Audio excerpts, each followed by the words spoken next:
ఈరోజు తెలుగుదేశం పార్టీ కార్యకర్తలు, తెలుగుదేశం పార్టీ నాయకులు ఏ ఒక్కరూ కూడా ఏ ఇంటికి వెళ్ళే పరిస్థితి లేదు.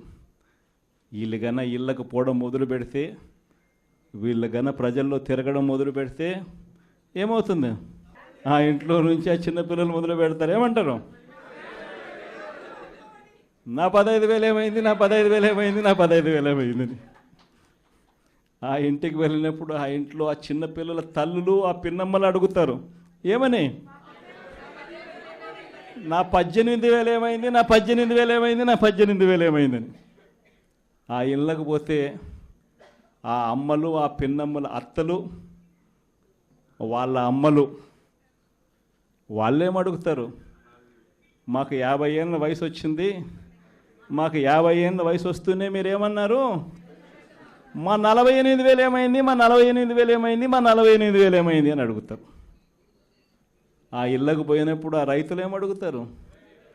మా 20,000 ఏమైంది, మా 20,000 ఏమైంది, మా 20,000 ఏమైంది అని అడుగుతారు.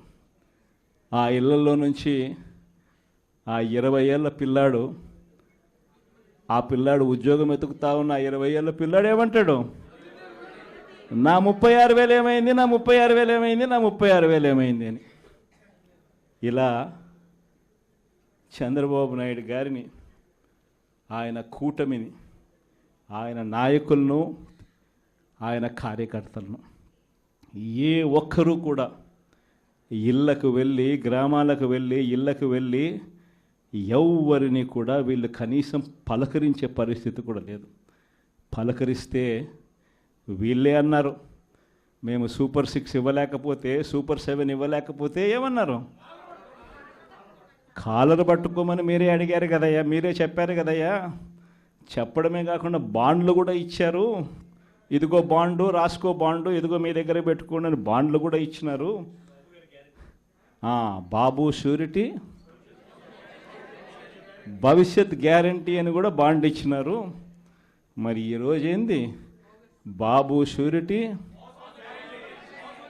మోసం గ్యారంటీ అని చెప్పి రుజువైంది అని ఈరోజు కాలర్ పట్టుకునే పరిస్థితిలోకి ప్రజలు ఇప్పుడే ప్రశ్నించడం మొదలుపెట్టారు. ఈ ప్రశ్నించే పరిస్థితి నుంచి ఇక నెక్స్ట్ కాలర్ పట్టుకునే పరిస్థితిలోకి పోవడం అన్నది ఇక త్వరలోనే జరగబోయే కార్యక్రమం.